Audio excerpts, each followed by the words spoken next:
Hey everybody, Happy New Year. I hope everybody had a great holiday season. Continuing with our Jam With Me series, before we get started, a little bit of an update. The Riff of the Week website is in development. Still hoping for a first quarter launch. We're going to hope for that, going to really try and make it happen. I hope it can. Starting in March, things get really busy for me because of a bunch of touring that's coming up, starting with G3. I'll be doing the tour with Steve Vai, Joe Satriani, and Steve Lukather. And that starts about mid-March, so it's still within the first quarter. I think we're going to get it done. We'll see. Until then, we're going to continue with this Jam With Me series. A lot of fun, really beneficial, as I've said a billion times.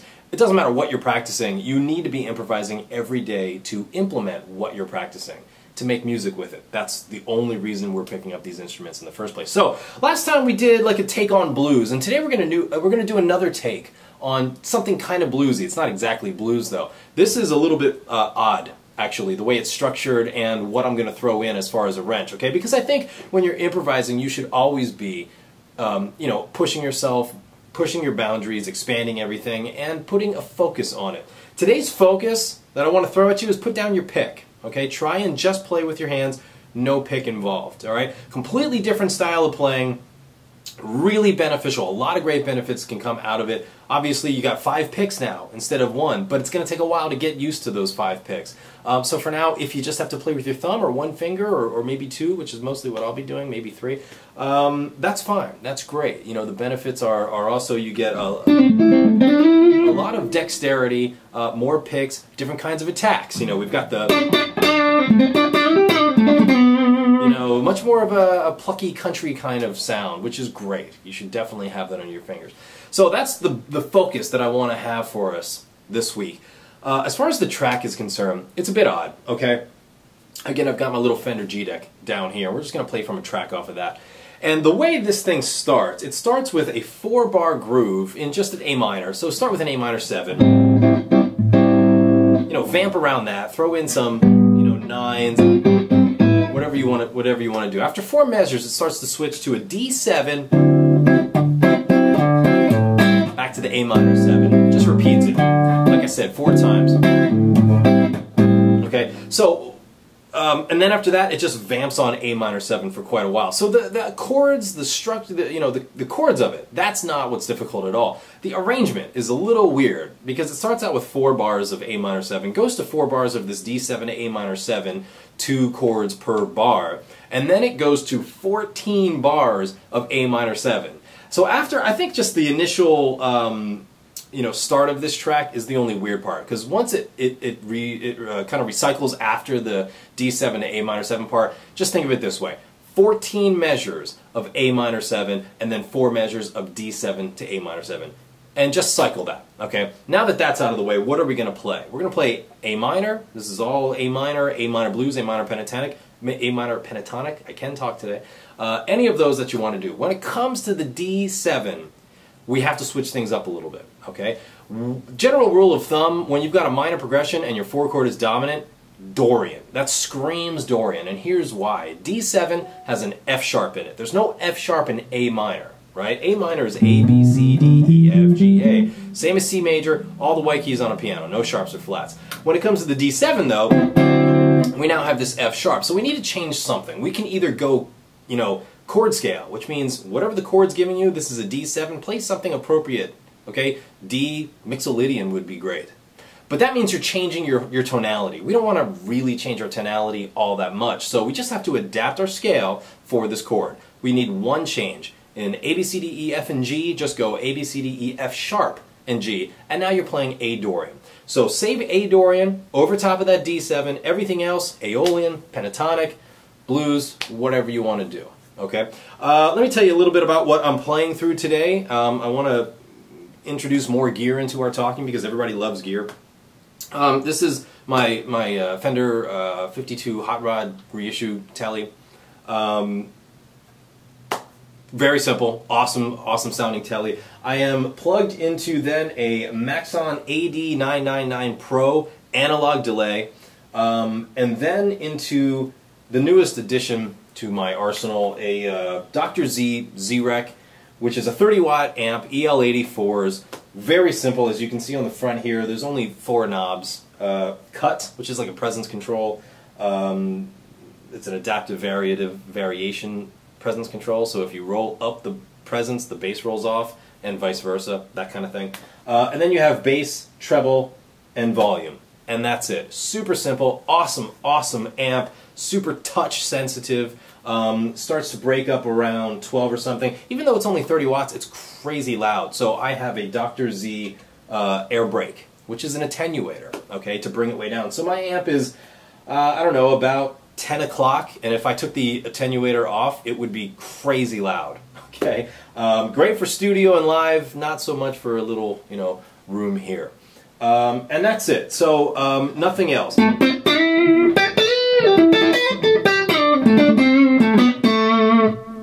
So you can hear, I mean, I'm using, you know, the level of my delay is only up about 25%, and analog delays are dull, okay? That's the point of them. They're not digital and sparkly and gonna cut through everything.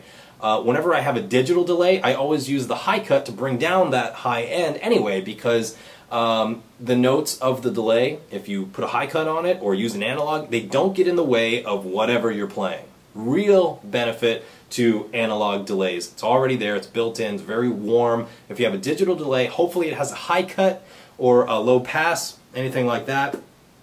And you can cut down on those high frequencies, okay? Okay, so first thing we're going to do, as always, know your progression.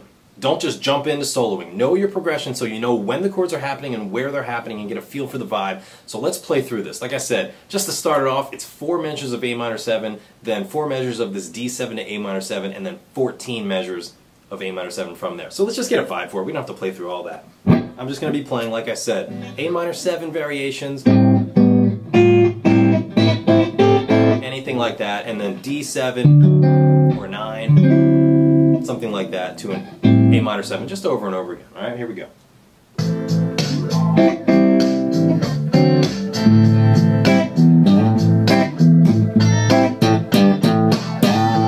Okay, so you're getting the, you know, kind of swung loose kind of vibe of it.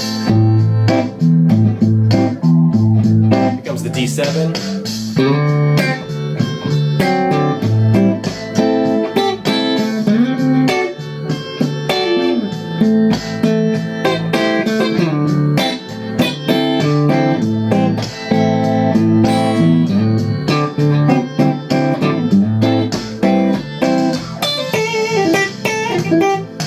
And then it goes on from there. Again, from there, 14 measures of A minor 7. So it's a little bit of an odd arrangement because we're used to doing things in groups of 4. 4, 8, 12, 16, and so on. This is 14. And then it switches, okay? These kind of backing tracks are great because they're not the norm, okay? They're going to expand what you know. Alright, so let's play. I'll start with some soloing. Again, no pick involved. Just do what you can. Keep it nice and simple at first. Just really focus on the chord changes. When it gets to that D7, play A Dorian, which means you're playing A minor but focusing on an F sharp instead of an F, okay? From there, just have some fun with it. I'll solo, then you solo, as we've been doing. Here we go.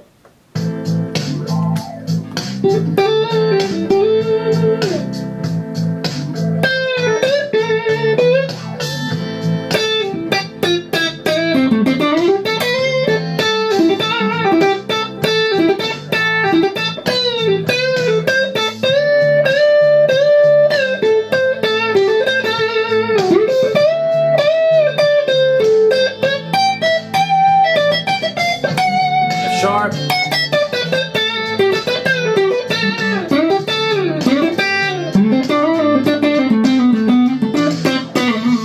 Now we start with the 14 measures of A minor 7.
more measures.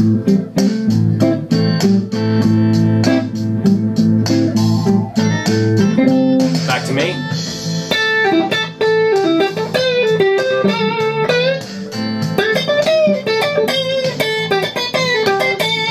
You.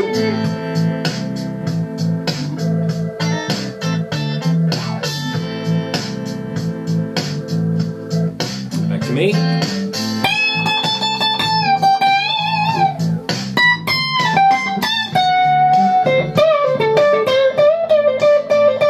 Hey, Dorian.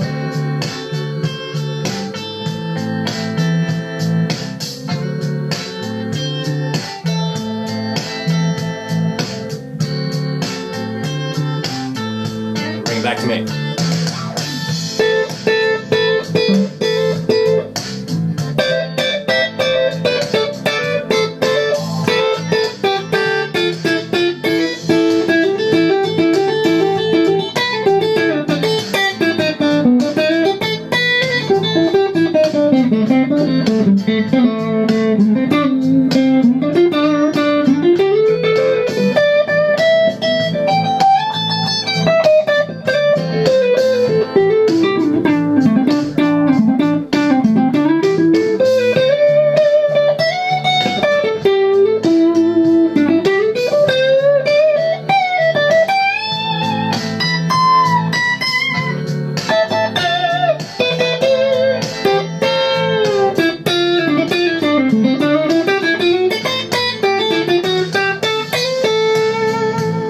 Take it one more round.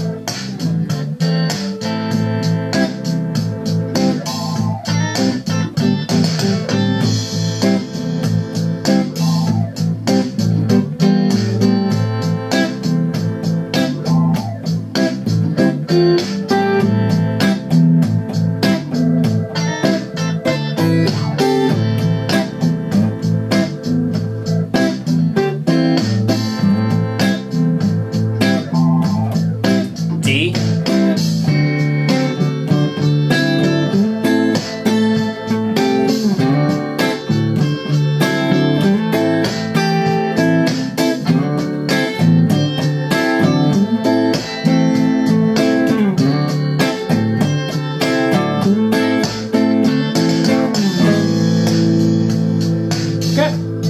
Cool, so there you go, and again, a nice variation, not the most common kind of backing track. Once you get into it, not hard at all, but just think A minor pentatonic, A minor blues, switch over to A Dorian. Great way to do it. And again, our focus today was not using your pick.